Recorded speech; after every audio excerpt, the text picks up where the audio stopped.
right, mister. Look sharp. Guests are about to arrive. This luncheon's gonna be perfect. I can feel it.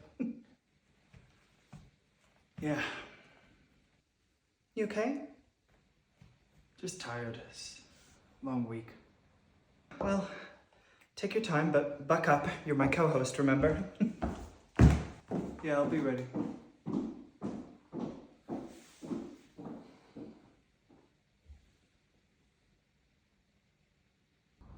I'm sorry, but New York City in August is a crime. That's why I don't stay. I get hives past 82 degrees. Honestly, if we didn't have the Hamptons, I'd simply combust. Mrs. Levington. So sorry to interrupt. I was just wondering if I could speak with you for a second. Of course. Excuse me, ladies. It's just that we haven't received payment for today's event. Not the deposit. We followed up, but nothing's come. That's strange. I could have sworn I'd sent it to Michael's office to be handled. Of course, these things happen, but we will need confirmation tonight because the event that you had last week is also outstanding, and we made an exception because you've always been a prompt and generous client, but let me have a word with Michael. I'll be 1 minute. Sure. Michael, darling, the caterer just asked me about payment for the event today. Oh, I'm sure it's just an oversight. Well, he said that last week's event wasn't paid for either. What is it? It's nothing. Just one deal went south, and I am the company, so I used a little of our savings to bail everything out, but we make that back 10x every month. It'll be fine by the end of the month. Oh. Are you sure? Yeah. You know, Michael, if there's anything else, I mean, I could economize. I mean, the first 7 years of our marriage, we were pinching pennies. Don't worry, baby. I got it. All right, then. I'll talk to the caterer. Okay, thank you.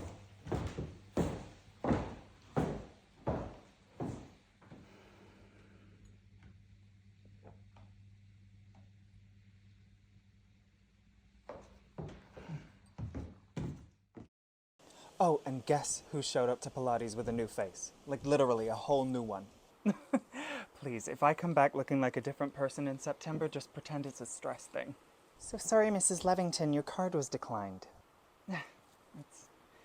It's impossible. It's an American Express black card. It has no limit. Well, I tried twice. It definitely declined. Let's just try the Visa.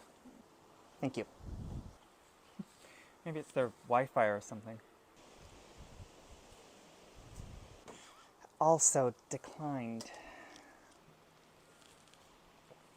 Well, this is embarrassing. I don't know what could be going on.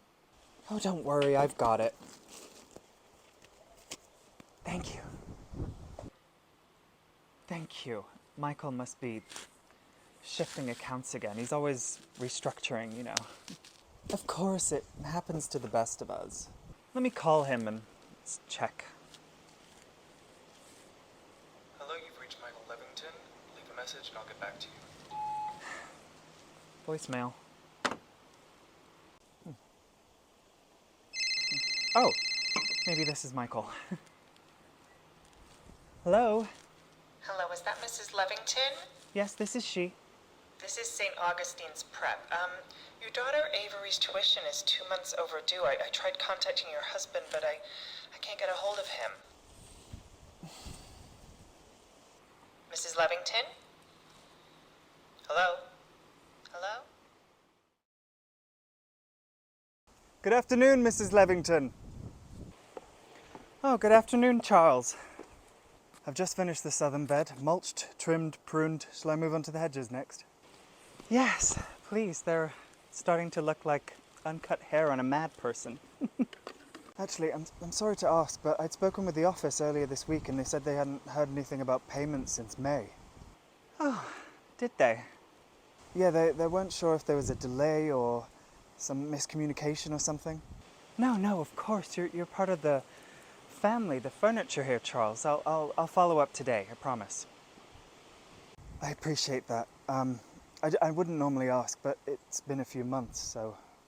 Yes, absolutely. We've just been juggling a few things, so I'm sure it's just an oversight. Of course, it happens to all of us, I'm sure. Not quite like this, though. Let me try Michael on the phone.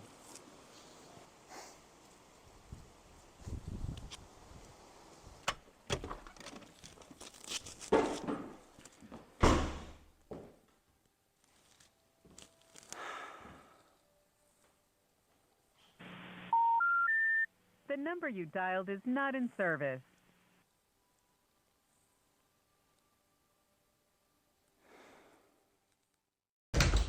Look alive, Lila. We're going to be late. Mom. You're not dressed. For what? The club, darling. Lunch. I said yes on Tuesday, or possibly. Same thing. Right. Yes. Sorry. I lost track of time. Or by the looks of things, the week. We have a reservation in 20 minutes. I told them to keep the terrace clear in case you're still doing that thing with the sun.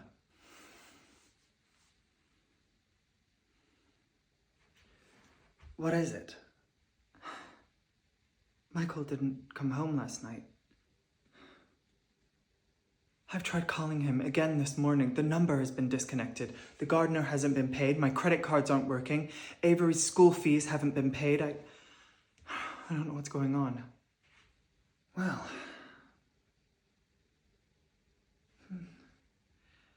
Well, don't you worry about the tuition fees. The head teacher, Mrs. Fletcher, is a very close personal friend of mine, as you know, so I'll handle that.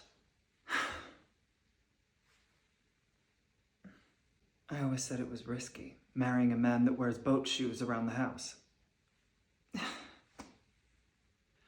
Go upstairs, shower, put on something that's not this. We're not canceling our lunch.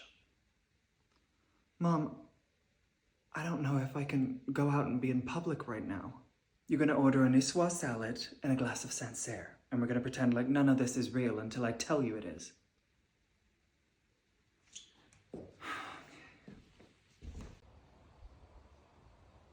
You're not eating. Neither are you. Yes, well, I had a Ritz cracker this morning. Anyway, while you were in the bathroom, I called William. William who? My lawyer, the one who did your prenup. The good news is, William confirmed that your prenup is airtight. Michael has never had access to your trust fund, not directly or indirectly. Then, why is everything frozen? Because there's a difference between access and control. We need to figure out what you've signed over the years. Authorizations, deeds, anything with your signature and a paperclip. We're going to make a list. A calm, thorough list. And if necessary, we'll burn it all. The documents? No. His reputation.